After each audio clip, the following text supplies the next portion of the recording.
Okay, so as I'm recording this in late June 2025, the PCH is open, and it's been open for just about a month from what I hear. I think it was Memorial Day is when they reopened it up. I haven't seen any of the fire damage. I've been out to LA a number of times since the fires this past January, but yeah, I haven't seen anything yet. You know, my main mission for what we're doing right now is I really want to check out the Thelma Todd Sidewalk Café. I mean, it hasn't been that in a long time. As we go down, it's a new speed limit here. It's only 35. So I really want to see that building. I know it survived, which is miraculous, because when you look at the satellite imagery, you can see that things everywhere around it burned. And I even saw, when it was all happening, a telephone pole on fire in the street in front of it. So it was literally surrounded by fire. Yet this building, which had been endangered in the past, just as a tear down rebuild, you know, it was not a vacant building for a long time. So yes, it's man alive. It's been on the edge of existence for a long time. I'm so happy that it survived. I want to see it. I want to see that for the first time. And then I'm planning on just doing so that'll be a separate video, because this one I'll keep a 360 degree version of just driving up the PCH. And I don't want to ever come across as exploitive. I'm capitalizing on any kind of tragedy. I'm not monetized, first off. I do want to make that clear. So I won't be making any money on this video. This is just something I'm sharing. I have a documentarian spirit, so I am just capturing what this location, what this area looked like at this point in time, where the cleanup is still heavily underway. I will not be going into any of the neighborhoods. I don't think I'm even able to anyway, but I wouldn't, even if I was allowed to, I wouldn't be trying to do that. I wouldn't be wanting to do that. I just want to go down the coast. I mean, you'll see the beautiful Pacific Ocean on the left side. Sadly, there are some restaurants that were burned down. There were some that were spared also. Amazingly, wonderfully, some were spared. Not everything burned. But yeah, I'm just very much, it actually smells like ash already where I'm at right now. Very curious just to see what it's like. Just documenting this moment in time in June 2025. Of course, as soon as I got to where I wanted to start recording, my camera overheated. So there is a chunk of the southern portion of the affected area that you will not see right now, including Thelma Todd Sidewalk Cafe. At the very end of this video, I turn around and I drive back south on the PCH, and I pick up filming right where I left off. So this missing piece of the southern portion, you can catch that at the very end of this video.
Porsche to our left and a van.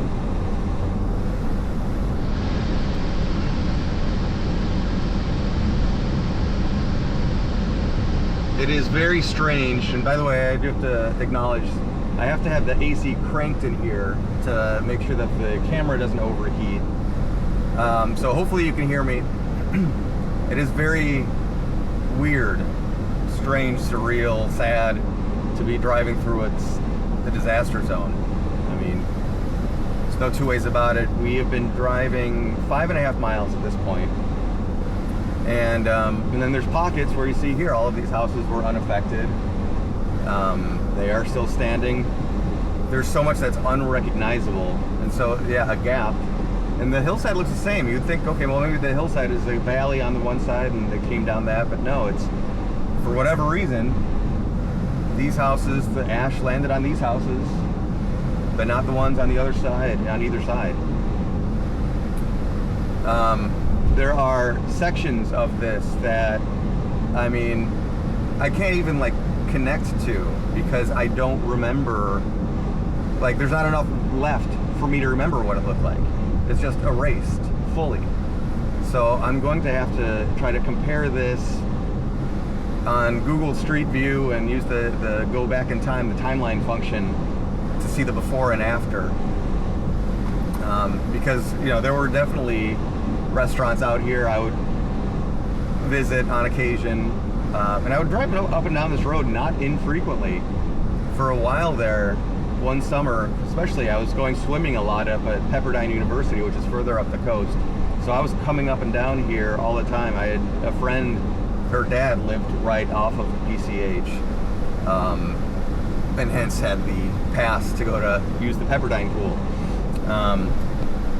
Again, over 6 miles now of burnt area, and there's, you know, former house site there. Well, you can see the almost nothing remains, but you can see where the stacked washer and dryer were, and that was about all you could see behind a sold sign. So the lot has been repurchased by somebody, and I know that's been a big point of contention. Who is buying up all of these properties? It's not necessarily the best outcome for this community. Amazingly, Duke's survived. You see, it doesn't seem to be open, but Duke's survived, that's definitely a place I went to many times, and that was kind of a headquarters for operations. So a lot of fire personnel were based out of there as they were trying to make heads or tails of what in the world they could do, what they could save. Amazingly, as I mentioned earlier, not only did Thelma Todd's survive, as we see more homes to the right and left, both sides, this whole area completely lost. Gosh. But the Getty Villa amazingly survived. The Bel Air Country Club survived. That's a place I did some drone work for. Beautiful old historic location that survived. So many other places, as we can see right where we're at. I mean, this is as bad as can be. So many other places did not.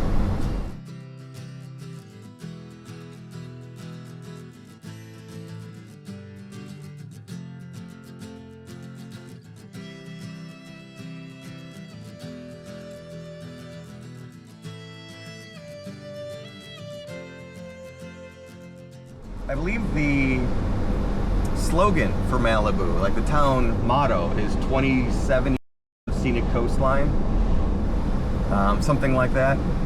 I'll put it on the screen if I'm wrong. Right now we are past 7 miles of completely burned, nearly completely burned coastline.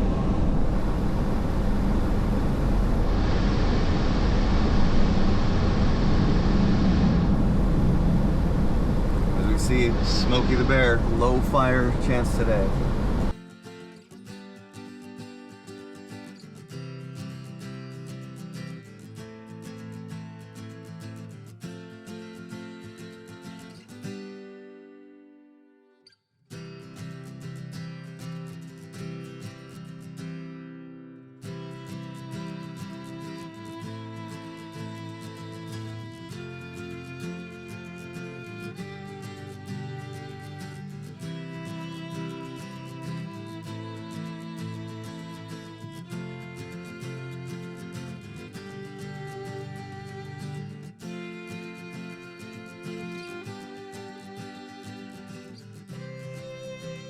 The thing that's amazing when you look at this part of it, the houses on the left are gone, but there's structures on the right side that are safe. The wind was blowing from east to west, so the wind and the fire and ash was actually blowing over these structures and landing on the other houses on the left-hand side, on the western side. Kind of amazing. I can't imagine what it was like if anybody was still in those houses when this fire was unfolding.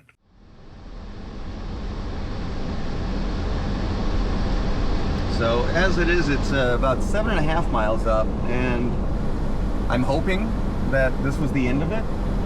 I don't see nearly as much burned here. Still looking around, because who knows.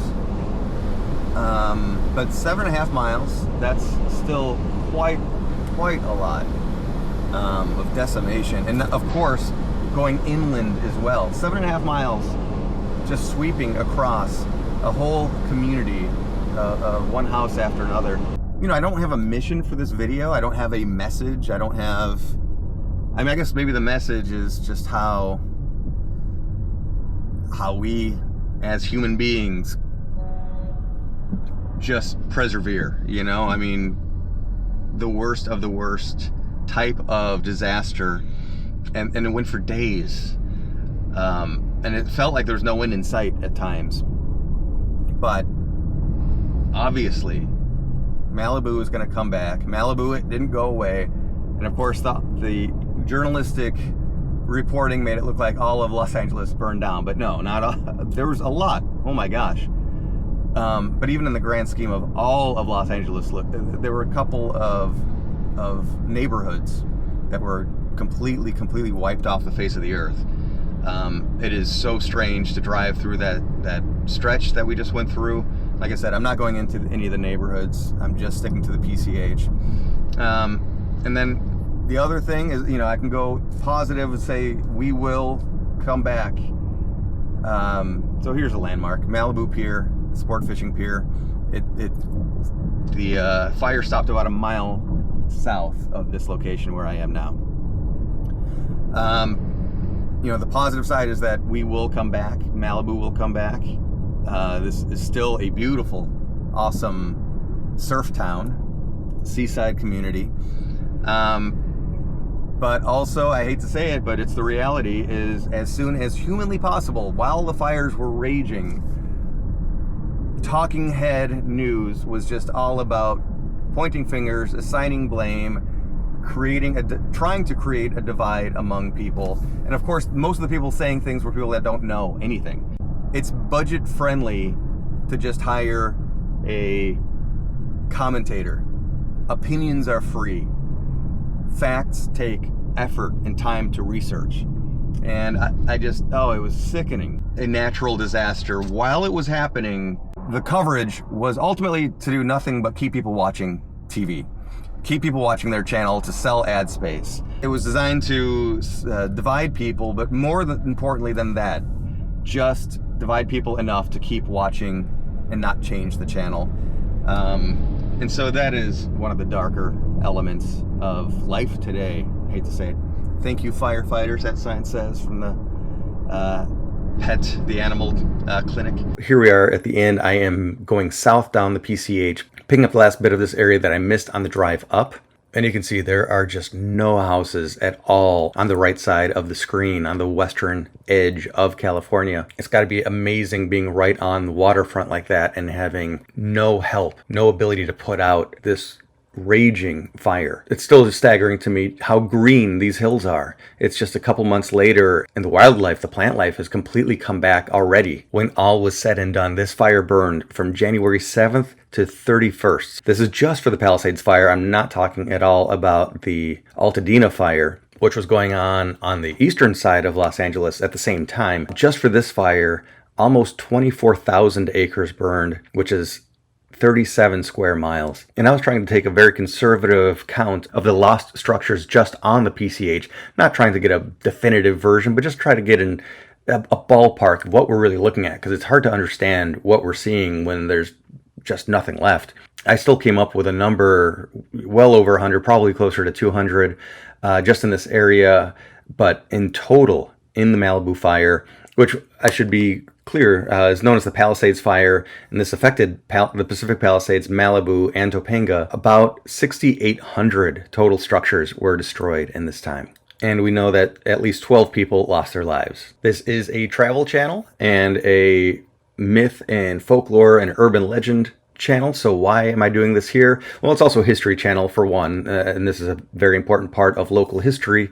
And also, when it comes to getting to the bottom of legends and lore and what could be an urban legend that becomes a conspiracy theory, one thing that people don't often do is try to get on site, try to actually see these places for themselves and try to understand that outside of a story or a talking point, that this is a real place, these are real lives, this is a real thing that happened. So I am just happy to be here on location just about as soon as anybody could go down this street to see it for myself. And it's going to be fun to watch the rebirth of this area as we know it's going to flourish once again. Thanks for watching.